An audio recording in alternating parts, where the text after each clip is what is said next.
계율과 함께하는 행복한 하루. 저는 투게더에서 여러분들과 불교의 계율에 대해 하나하나 알아가고 이야기 나누는 법장이라고 합니다. 다시 이렇게 뵙게 돼서 너무 반갑습니다. 우리 투게더 지난 시간에 이제 계율로서 추구하는 인간상, 바로 보살에 대한 이야기를 조금 나눴었습니다. 혹시 기억하시는지요? 보살의 가장 핵심은 바로 포용, 함께하는 화합의 힘에 있다고 말씀드렸습니다.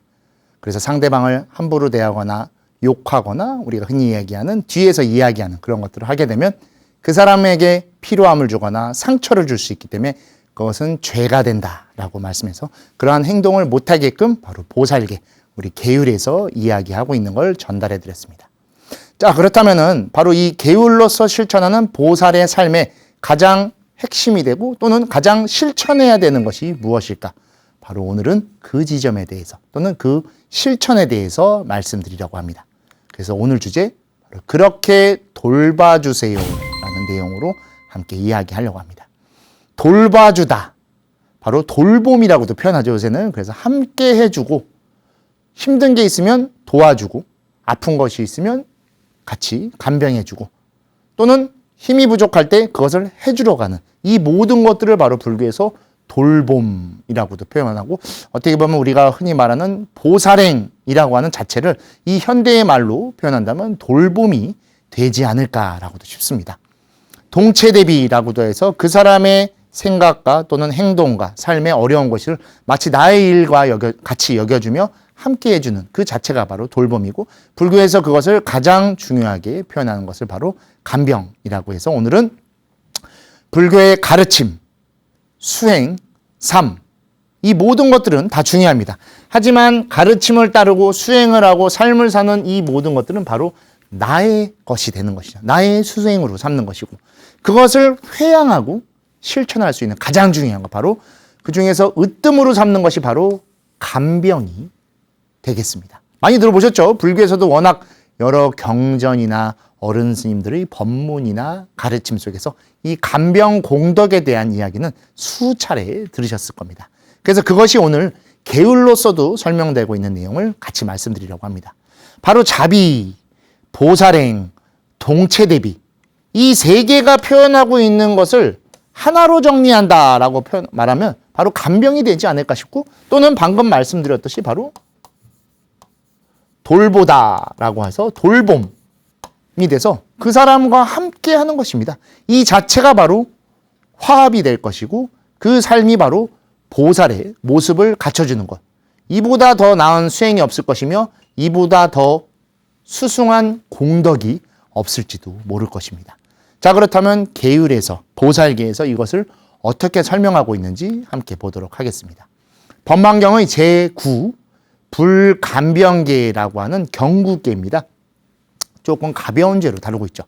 그래서 그 내용 한번 살펴보시면, 불자들이여 모든 병든 이들을 보거든 마땅히 부처님과 다름없이 공양해야 하느니라. 8가지 복전 중에 간병이 가장 훌륭한 복전이니라. 만약 부모나 스승이나 제자가 병이 들어 몸이 불편하고 100가지 병으로 고통받거든 모든 것을 공양하여 병이 낫도록 해야 하거늘 보살이 화내고 원망하는 악한 마음으로 병든 이를 보고도 돕지 않는다면 경구죄를 범하느니라 라고 해서, 이처럼 간병을 하지 않고 또는 상대방의 그러한 처지를 알고 도움이 필요하다는 것을 버젓이 알면서도 모른 채 하고 행동하지 않은 것을 이처럼 다루고 있고, 그 주된 목적을 이제 간병이라는 표현으로 뒀지만, 간병을 넘어서 상대가 필요로 하는 것을 알면서도 하지 않는 이 모든 것들을 묶어서 이처럼 설명합니다. 내용 같이 보시면, 모든 병든 이들을 보거든입니다. 이 보거든이란 표현이 굉장히 중요합니다. 뒤에서 좀 설명을 해드리겠지만 이것은 알게 됐다는 뜻입니다.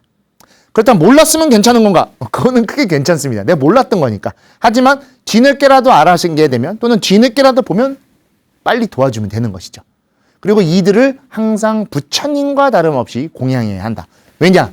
이 존재들이 바로 우리의 인연이기 때문입니다. 인연으로서 법을 이어갈 것이고 그 법을 얻은 존재를 부처님이라고 부르기 때문에 모든 인연들은 부처와 같은 것이며 모든 도반은 나의 법의 또는 수행의 전부인 것입니다. 그렇기 때문에 그들을 항상 공양해야 한다는 것이죠. 공양에는 여러 뜻이 있죠. 뭐 보시도 있겠지만 함께 한다라는 지금은 동체 대비 또는 간병으로서 이 공양을 표현하는 것입니다.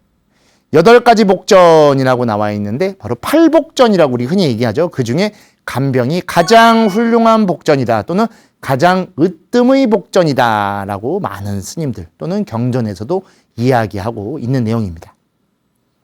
그래서 부모나 스승이나 제자, 우리의 가장 가까운 인연이죠. 어떻게 보면 가장 1차적으로 곁에 있는 존재들, 부모, 스승, 제자. 여기 제자이지만 여러분들의 자손, 아들, 딸 또는 손주, 손녀 누가 될지도 모릅니다. 이러한 가장 가까운 존재들이 병이 들어 몸이 불편하고 어떤지 모르는 어떠한 병으로 고통받거든 모든 것, 내가 할 수 있는 모든 것을 다해서 그 병이 낫도록 해야 하거늘 보살이 오히려 그것을 귀찮다고 해서 왜 병에 걸려서 이렇게 나를 힘들게 해? 우리를 왜 이렇게 어렵게 만드냐? 등으로 화내고 원망하는 악한 마음을 갖는다면 그리고 그러한 병든 이를 보고도 또 돕지 않는다면 경구죄를 범하게 된다라고 이야기를 합니다. 이 부분은 저도 참 깊게 와닿습니다. 제가 이제 1년하고 한 반년 정도 된 것 같습니다. 그때 제가 이제 갑상선 암 판정을 받아서 좀 많이 힘들고 많이 의기소침, 특히 수행자로서 무너져 내릴 수 뻔했던 그런 시기가 있었습니다. 근데 그 시기를 견디고 잘 수술을 해서 지금 여러분들 아마 제가 이 말을 꺼내기 전까지 아무도 모르셨을 겁니다. 예전에 우리 각인 스님과 함께 나왔던 그 특집 프로에 잠깐 얘기가 나오기도 했었죠. 근데 그 시기를 견딜 수 있었던 것은 단순히 수술을 잘해서 제가 또는 그 수술 이후에 몸을 잘 다뤄서가 아닙니다. 제가 수술하는 데까지 많은 용기를 주시고 수술 이후에도 저를 정말 아껴주시고 응원해주시고 챙겨주셨던 정말 수많은 사부대중 여러분들이 계셨습니다. 단순히 출가자뿐만 아니라 정말 비구, 비구니 스님들, 또 저의 주변에 계신 보살님들, 거사님들이 정말 한 분도 빠지지 않고 항상 저를 걱정해 주시고 또는 제가 챙겨 먹을 수 있게 약을 갖다 주시기도 하고 또는 허투루 먹을까봐 반찬 같은 것도 챙겨주시기도 하고 제 생활 전반의 모든 것들을 다 간병해 주시고 다 공양해 주셨습니다. 그 힘으로 제가 지금 이렇게 아무렇지 않게 정말 오히려 더 건강하게 하지만 그 안에서 좀 더 조심하면 그러한 삶을 살 수 있는 힘이 됐던 것이죠.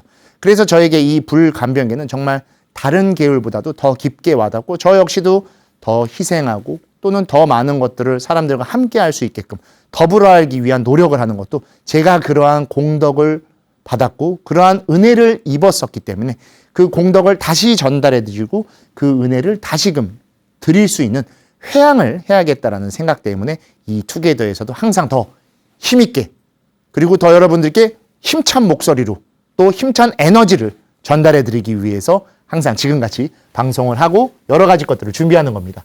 투게더 보시고서는 여러 많은 분들이 저한테 얘기해 주시는 것 중에 제일 좋은 게 진짜 많은 에너지를 받아간다 라고 말씀해 주실 때 제일 기분 좋은 것 같습니다. 하지만 제 목소리가 워낙 세다 보니까 볼륨을 다른 방송보다 한두 칸 줄이시는 게 청력에 좋습니다. 제가 농담 삼아서 항상 얘기하죠. 제가 이렇게 더 힘차게 말하고 더 에너지 있게 방송하는 이유도 제가 이 시기를 겪어봤고 이처럼 어려운 시기를 극복해서 많은 인연들과 여기 왔기 때문에 그 인연들을 소홀히 할 수 없고 그 인연들에게 저의 그 모습을 전달해 드리기 위해 더 힘을 내는 것이기 때문에 여러분들 꼭 이해해 주시고 더 잘 받아주셨으면 좋겠습니다. 자, 팔복전 중 간병이 제일 복전이다 라고 해서 법망경에 이 구절이 정확하게 딱 쓰여져 있습니다. 팔복전 중 간병복전 제일 복전이다 라고 해서 바로 가장 으뜸의 복전이다 라고 합니다. 근데 이 팔복전이 여러 경전마다 조금씩 내용이 다릅니다. 그래서 오늘 몇 가지, 3가지 여러분들께 좀 소개해 드리려고 이렇게 나왔습니다.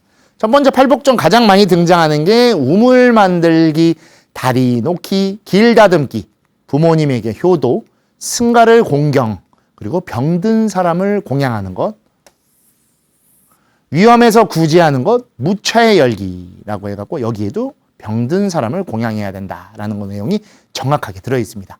우물 만들기랑 다리 놓기가 조금 생소하시죠? 과거를 생각하셔야 됩니다. 한참 전이죠. 한 1000년 가까운 이전 시기에 법망경이 등장했기 때문에 당시에는 물이 없으면 사람들이 살아갈 수 없는 시대였죠. 지금이야 수도꼭지만 틀면 나오지만 많은 보살님들, 거사님들 아시겠지만 우리 얼마 전이라고 하면 좀 그렇지만 몇십 년 전까지만 해도 마을에 우물이 있었죠. 또는 수도 펌프가 있어서 거기에 물 길러 가셨을 겁니다. 그래서 낮에 그때 소학교죠. 다녀오시면 물 길러 오고 하셨던 그런 기억이 있으실 거예요.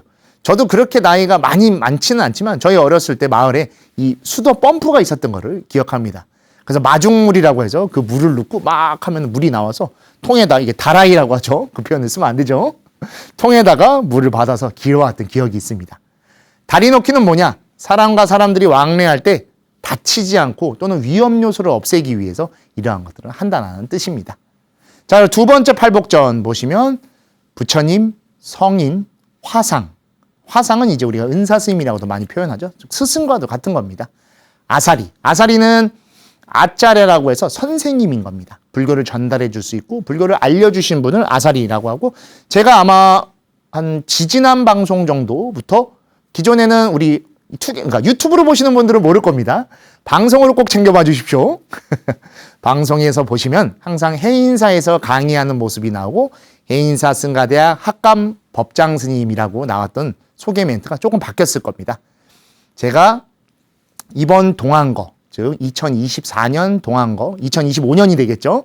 겨울을 끝으로 해인사에서 그동안 너무 감사했던 오랜 시간 학감이라고 살았던 소임을 이제 회양하고 또 다른 수행을 하기 위해 이제 지내고 있고, 그 속에 이제 제 소임 중에 하나가 대한불교조계종의 교육 아사리라고 하는 것이 있어서 그 멘트에 보면 이제 교육 아사리 법장 스님이라고 소개를 하고 있죠. 그 외에도 뭐 제가 동국대학교 책임 교수로도 있고 뭐 교육 아사리도 있으며 뭐 신문의 칼럼니스트도 있고, 그중에 요새는 가장 대표로 제가 설명하고 있는 건 바로 BTM 불교TV 투게더 진행자라고도 많이 이야기를 합니다. 그래서 아사리 설명하면서 잠깐 말씀드렸는데, 아사리는 그렇게 불교를 알려줄 수 있는 선생님이라는 뜻입니다. 그리고 승가의 대중, 뭐 사부대중이라고 하겠죠, 우리. 그리고 아버지, 어머니, 병든 사람이 이 안에 들어갑니다. 그래서 이 8명이 다 똑같다라는 겁니다. 누구와 더 뛰어나고 못난 게 없이 이 존재들을 다 모시고 간병하고 함께 해야 된다는 뜻이죠. 그 다음 세 번째도 비슷합니다. 부처님, 가르침, 승가, 바로 삼보죠. 그리고 부모님, 스승과 스님, 그리고 빈궁하니 좀 가난한 분들을 표현하는 것이죠. 그리고 병든 사람, 또 하나 축생이 들어있죠. 축생은 저희가 예전에 한번 다룬 적이 있습니다.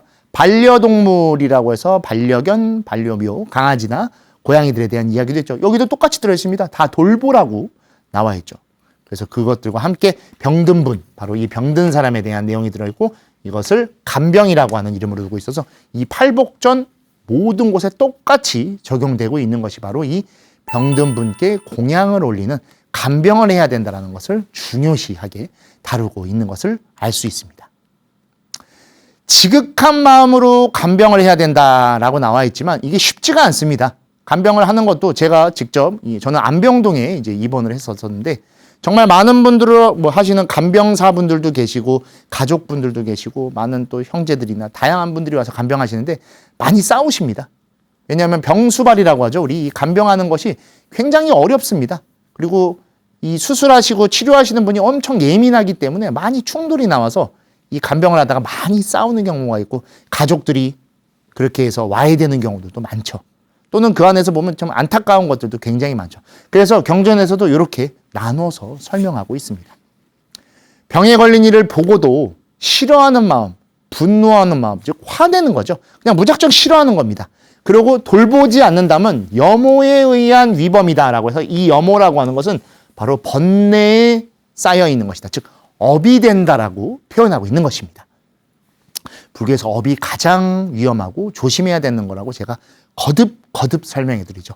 그리고 이 업이 되고 번뇌가 되는 건 고스란히 나에게 되돌아옵니다.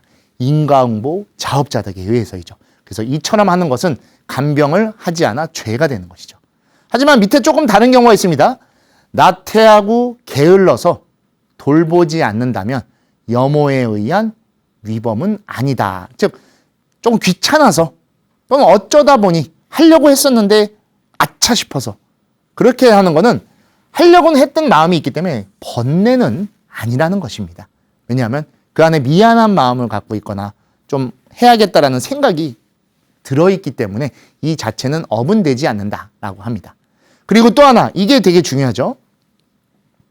당연히 간병을 하고 싶고 간병을 해야 된다는 걸 알지만 간병을 해주려고 하는 내 자신이 병에 걸렸거나 기력이 없거나 또는 내가 못해서 다른 사람에게 부탁하거나 환자를 맡길 만한 곳이 있어야 할 경우에는 이것은 위범이 아니다, 즉 죄가 아니다라고 해서 어쩔 수 없이 또는 내가 할 수 없는 처지여서 또는 나보다 더 잘할 수 있는 곳이 있기 때문에 그곳에 맡긴다 또는 그곳에 부탁한다 라는 것은 죄가 아니고 오히려 그것이 간병으로서 작용이 돼줄 것이고 그와 똑같은 마음을 이어져 가는 것이다라고 해서 이게 총 3개로 나누어 둡니다.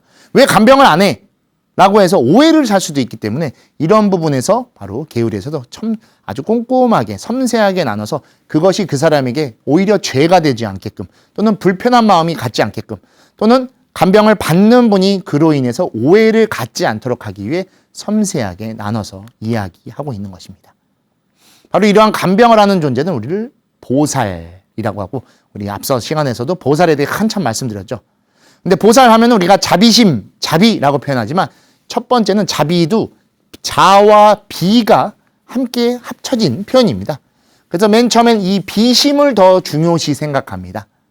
바로 사람들의 어려움을 나의 어려움과 같이 그들의 아픔을 나의 아픔과 같이 생각하는 그 마음을 바로 대비심이라고 하고 그것을 으뜸으로 삼는다라고 해서 우리 백의 관음이 지금 아픈 환자를 돌보고 있는 영상을 제가 만들었어요.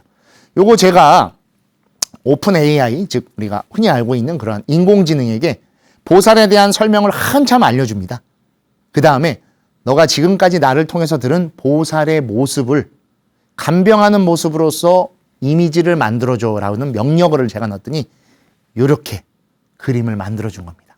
바로 우리가 생각하고 있는 보살의 모습을 인공지능이라고 하는 새로운 존재도 똑같이 바라봤던 것이고 그 마음, 가슴 한켠에 빛이 나고 있죠. 그 광명으로서 환자를 돌보고 있는 것을 잘 볼 수가 있는 것입니다. 그 다음이 바로 이렇게 해서 그들의 아픔을, 그들의 어려움을 나와 똑같이 생각하는 것을 으뜸으로 삼고 다시 그 사람들에게 중생을 대자심으로서 안락하게 해주는 것입니다. 이 대자심이라고 하는 것은 환희로움, 공덕, 가피, 우리가 다양하게 표현하고 있는 바로 그것입니다.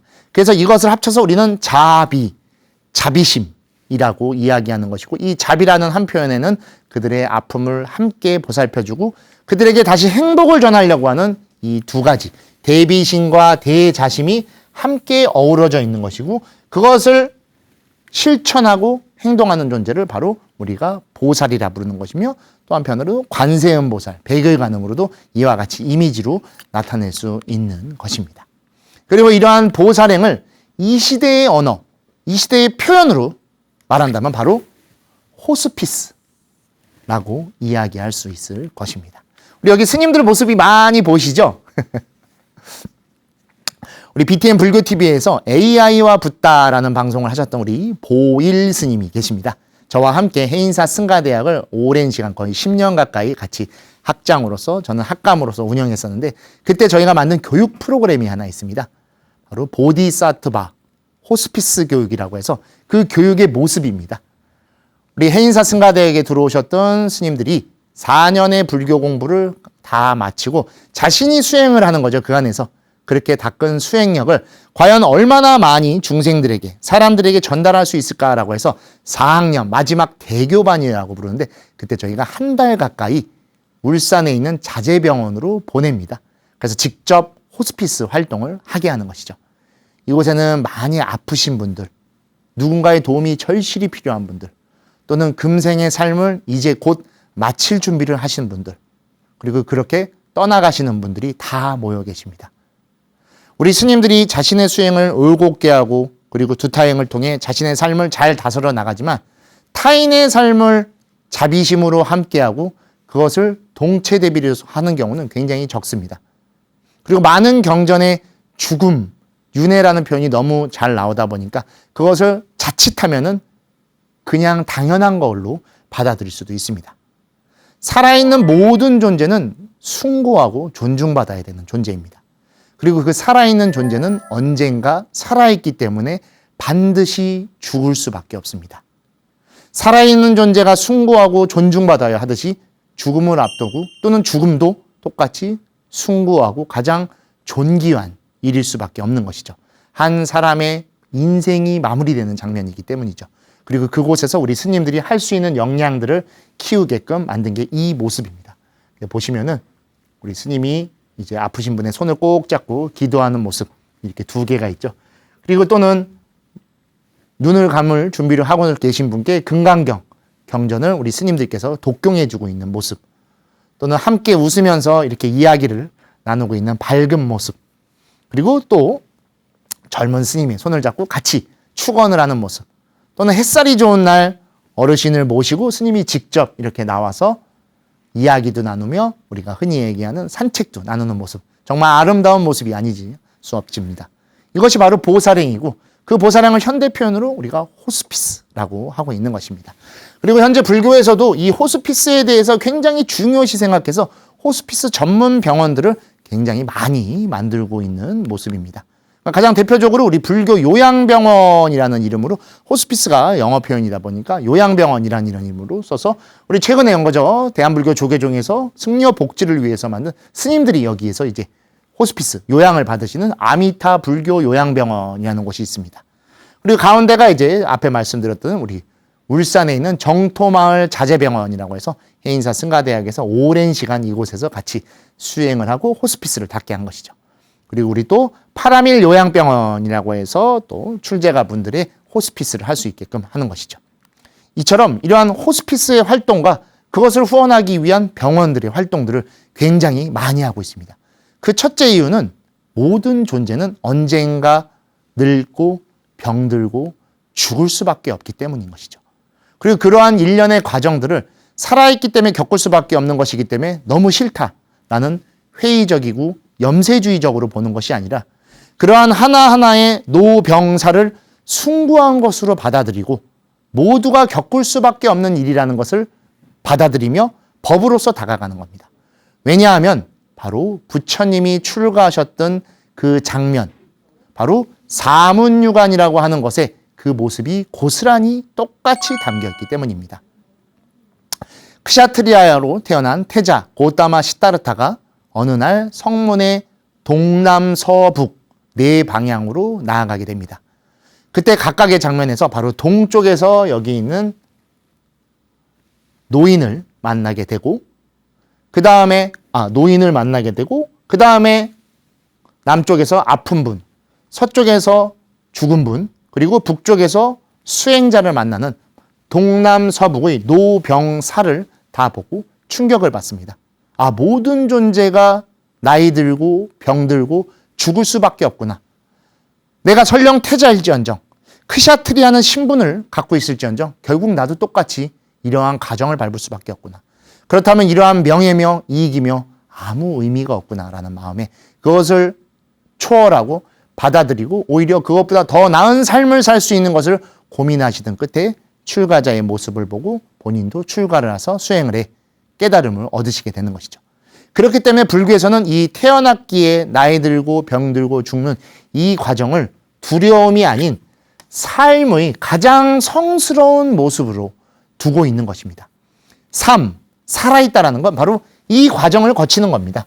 우리 오늘 하루도 불교를 배우고 수행했던 목적은 이것들을 더 성스럽게 받아들이고 오늘을 그렇게 살기 위한 것입니다.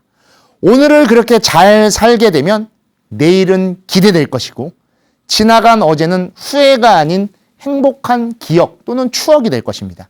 그것들이 매일 생겨 어느 순간 삶의 끝이라는 것에 도달하게 된다면 우리는 죽음을 두려움이 아닌 행복한 추억과 그리고 맞이할 수 있는 것으로 받아들이게 될지도 모릅니다. 저 역시도 수술대에 올라서 정말 긴장을 많이 했었습니다. 너무 두렵고 무서웠었습니다, 솔직히. 그때 간호사님께서 여기 어깨에다 이렇게 손을 올려주시면서 금방 끝날 겁니다. 그리고 아무 걱정하지 마세요. 라고 하는 그 한 말씀이 너무 큰 힘이 되고 의지가 됐었습니다. 그리고 나서 얼마나 시간이 지났는지 모르겠었습니다. 그때 저희 모친께서 이제 같이 간 분들 이제 대기하는 곳이 있죠. 거기서 정말 열심히 기도하셨다는 걸 충분히 느낄 수 있었던 것 같습니다. 그리고 수술이 끝나서 회복실에서 눈을 탁 뜨면 천장이 보이는데 그때 너무 감사하더라고요. 살아있어서 감사한 것이 아닌 일상으로 되돌아올 수 있는 것에 대한 너무 큰 감사함을 누릴 수 있었습니다. 즉 그것이 다시 살아있는 것이기 때문입니다. 단순히 살아있는 것이 감사한 것이 아닙니다. 일상을 살 수 있다는 건 그 안에서 내 인연들과 함께 무언가를 또 해나갈 수 있고 그 안에서 나를 점차 다시 발전시켜 나갈 수 있기 때문이죠. 그것이 우리를 살게 해주는 것이고 그것이 우리의 삶일지도 모르기 때문입니다. 노병사는 피할래야 피할 수가 없습니다. 필연적인 것입니다. 저도 여러분도 우리도 그리고 누구라도 그렇기 때문에 그것을 함부로 대해서는 안 되고 모르는 척해서는 안 됩니다. 그렇기에 도움을 주는 것이 결국 다시 도움을 받는 것입니다. 우리 회광반조라고도 하죠. 나아간 빛이 다시 되돌아와서 비친다. 빛을 밝히게 되면 후라시에서 빛이 나가지만 나간 순간 그 후라시도 그 빛에 의해 보이게 되는 겁니다. 아무리 어두운 곳이었지언정 빛을 밝히는 순간 모든 곳이 밝혀지듯이 그와 똑같습니다. 내가 하는 지금 이 간병이라고 하는 행동 또는 누군가를 돌본다라는 돌봄의 행동은 결국 언젠가 나의 돌봄이 돼요. 그리고 우리 모두를 돌보는 것으로 되돌아올 수밖에 없는 것이죠. 앞에는 약간 인도식으로 우리 동남서북 사문유관의 노병사 출가자를 표현했다면 지금은 동양식으로 나와 있는 우리 또 벽화가 있어서 이렇게 좀 설명해 보여드리고 있습니다. 즉 불교는 항상 이 노병사에 대해서 끊임없이 고민합니다. 그리고 이것을 회의적으로 또는 어둡게 받아들이는 것이 아니라 당연한 것으로 받아들이고 그 당연한 것을 법으로서 내가 이끌고 가게끔 하는 것이죠. 제가 너무 많이 말씀드렸죠. 이것을 그냥 업으로 받아들인다면 그렇게 끌려가게 됩니다. 업이기 때문에. 하지만 이것을 법으로 받아들이는 순간 내가 주인공이 돼서 그것들을 끌고 가게 되는 겁니다. 끌려가냐, 끌고 가냐, 간다라는 건 같지만 그 방식이 완전히 다릅니다. 이건 굳이 제가 설명드리지 않아도 여러분들이 더 잘 알 것입니다. 끄달려가는 삶이 아닌 끌고 가는 삶으로 살아야 됩니다. 이 안에서는 간병도 마찬가지고 노병사라고 하는 필연적인 우리가 마주칠 수밖에 없는 것도 똑같은 작용을 하는 것이죠. 필연적인 근본 괴로움이지만 이것들을 함께 세상을 살고 함께 의지해주고 함께하고 함께 추억한다면 이 함께하는 힘들이 모이고 모여 살아있음을 아름다움으로 승화시킬 것입니다. 함께하기 때문에 살아있는 것이고 살아있기 때문에 아름다울 수 있는 것입니다. 살아있기 때문에 죽는 거 아니야? 죽음이기 때문에 어두운 거야. 그것은 그렇게 살아가고 업으로 끄달려가기 때문입니다.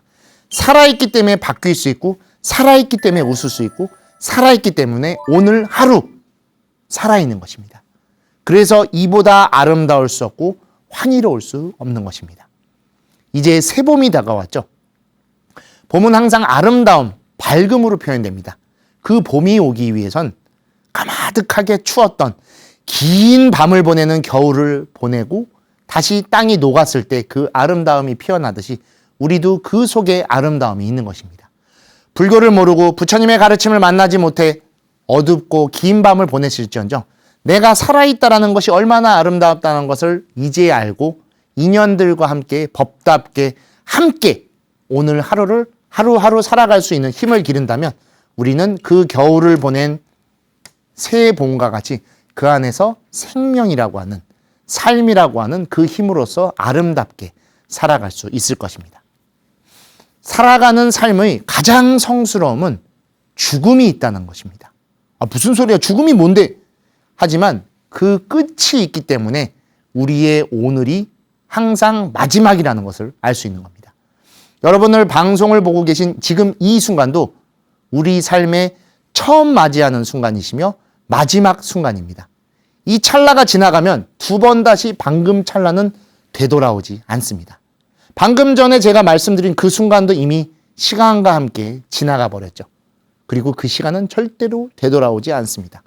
설령 여러분들이 이거를 유튜브로 보고 계셔서 되돌려보기를 누르실 줄언정 다시 보실 수는 있지만 지나간 시간은 지나간 겁니다.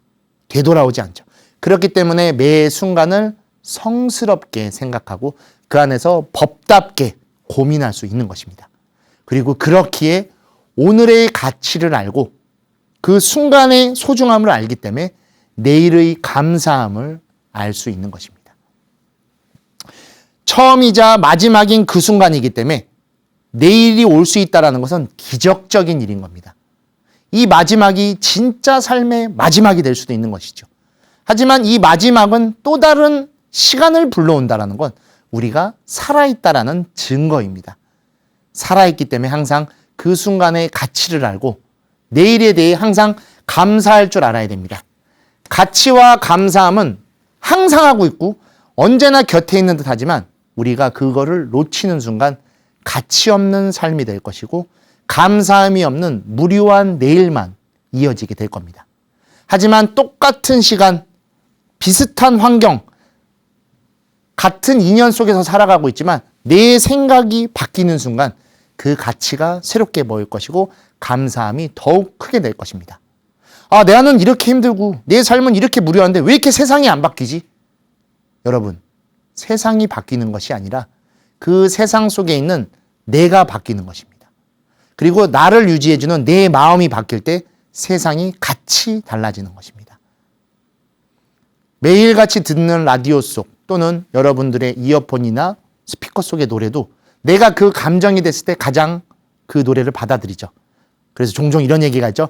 이별할 때 세상 모든 유행가가 다 내 노래와 같다와 같이 내 마음이 바뀔 때 세상이 바뀌는 겁니다.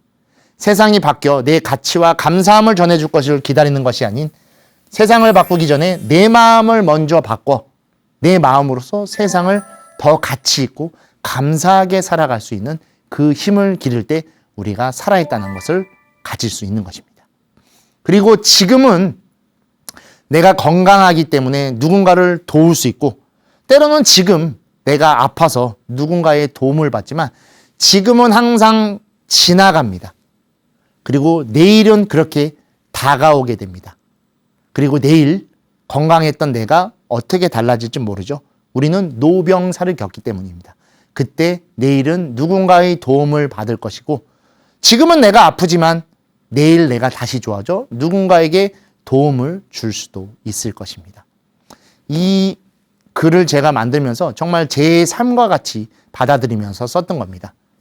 저는 항상 수술 전까지 굉장히 건강하고 긍정적으로 살기 위해 노력했었습니다. 근데 그랬던 제가 그런 큰 병을 알지도 몰랐고 암이라고 하는 것이 제 인생에 등장할 줄은 꿈에도 생각하지 않았습니다.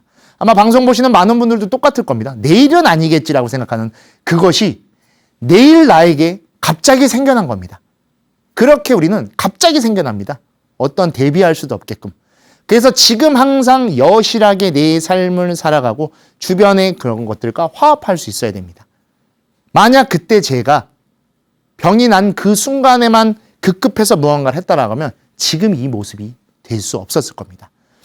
그리고 암 판정을 받고 수술 날짜를 잡고 많은 분들의 응원과 성원, 도움을 받아서 잘 수술을 마쳤습니다. 그때는 비록 아팠고 도움을 받았지만 지금은 다시 건강해져서 제가 할 수 있는 유일한 것은 도와드릴 수도 있고 힘을 보태드릴 수도 있지만 더 중요한 것은 불교를 알려드려야 되는 겁니다. 제가 경험했고 제가 직접 했던 그런 받았던 성원을 여러분들도 불교 안에서 똑같이 받으실 수 있고 함께하고 있다는 걸 알려드리기 위해 이 투게더를 시작할 수 있었던 것입니다. 그래서 그때는 아파하고 도움을 받았지만 내일이 된 지금은 다시 여러분들에게 도움을 주고 불교를 알려드릴 수 있도록 제가 노력하고 있는 것이고 이것은 저의 이야기이기도 하지만 저를 통해 바라보는 여러분의 일일 수도 있고 우리 모두의 삶에 적용할 수 있는 것입니다. 그래서 지금 내가 홀로 살아가고 있다는 생각을 갖지 마시고 함께하고 있다는 것을 반드시 알아두시고 그 함께하는 그 힘이 내일의 우리를 다시금 더 힘차게 이끌어주고 밀어줘서 서로의 의지처로서 살아갈 수 있게 해줄 것입니다. 그것을 불교에서 바로 동체 대비라고 표현합니다. 아까 제가 자비심 설명하면서 보살에게 대비심이 우선이다라고 했을 때 자비심, 자가 먼저 아니야라고 의아하시는 분들도 계셨을 겁니다. 자, 여기도 대비라고 표현하죠. 바로 슬픔과 아픔을 먼저 품어주고 그 다음에 행복을 전해주는 그 모습을 바로 동체 대비로 삼고 있는 것입니다. 불교에서 말하는 가장 중요한 덕목인 화합의 가장 중요한 표현은 보살펴주고 안아주고 함께 해주는 것입니다. 그것이 마치 나의 일과 같이 내 삶 속에서 일어난 일과 같이 바라봐주는 것이 그래서 동체 대비라고 표현하는 것이고 그 표현을 이렇게 인공지능도 우리와 똑같은 모습으로 나타내주고 있는 것입니다. 여러 차례 말씀드렸듯이 제가 인공지능은 과연 어떤 생각을 갖고 있을까? 우리의 생각, 인간의 역사, 삶을 기반으로 만들어진 것이 AI, 인공지능이다 보니까 그들에게도 학습시켜줍니다. 왜냐하면 그들도 우리의 기억을 갖고 있고 우리의 생각을 갖고 있기 때문이죠. 같은 생각을 갖고 있어야 불교가 올바르게 똑같이 전달될 수 있기 때문이죠. 근데 거의 비슷한 답의 그림을 항상 갖고 옵니다. 그래서 안심합니다. 아, 다른 존재가 아니구나. 인간을 기반으로 만들어졌고 인간의 삶을 기반으로 만들어졌다면 그들의 모습에도 불교가 고스란히 적용될 거기 때문입니다. 그래서 이들이 갖고 온 그림도 우리가 충분히 납득할 수 있고 받아들일 수 있는 그림이죠. 그러지 않다면 아, 인공지능이 받아들이는 불교는 다른가? 자비심은 아닌가? 이들은 보살이 될 수 없는가? 이들은 깨달을 수 없는가라는 것에 대해 우리가 고민할 필요조차 없기 때문이죠. 근데 이러한 모습을 보고 동차대비에 대해서도 같은 생각을 해줘서 정말 다행인 것 같습니다. 어찌됐건 우리의 삶, 우리의 모든 생명 있는 존재들이 갖고 있는 동체대비는 바로 이렇게 함께 해주고 그것이 나의 일이며 타인의 일이며 우리 모두의 일이라고 생각하는 그것에 담겨져 있는 것입니다. 아프기에 삶의 소중함을 알고 함께하기에 삶의 가치를 안다. 우리는 다 아플 수밖에 없습니다. 작게는 감기부터 뭐 손끝에 좀 갈라져서 아픈 것도 있지만 정말 크게는 제가 겪었던 암일 수도 있고 더 극심한 병일 수도 있으실 겁니다. 또는 정말 죽음을 앞두고 있는 더 힘듦일 수도 있습니다. 그때 아는 것은 삶에 대한 소중함입니다. 나의 일상이 항상 한 것이 아니라 그리고 언제나 똑같이 적용되는 것이 아니라 이 1분, 누군가에는 1초를 더 살기 위해 얼마나 간절히 기도하고 눈물을 흘리며 참회했는가에 대해서 뼈저리게 느낄 수 있습니다. 그리고 그때 그것을 견디게 해주고 힘을 주는 건 바로 함께하는 힘입니다. 그래서 함께하기 때문에 우리가 살아있다라는 가치를 크게 느낄 수 있는 것입니다. 아프기 때문에 삶을 가벼이 보고 함부로 할 것이 아닙니다. 오히려 더 소중한다는 걸 알고 그 소중함을 다시금 갖기 위해 힘내야 됩니다. 힘을 낸다라는 것이 치료하는 것, 수술하는 것 또는 회복하는 것 여러 가지일 수도 있습니다. 그리고 그 안에서 나 혼자 고통받고 나 혼자 힘들고 있다는 생각은 멈춰주십시오.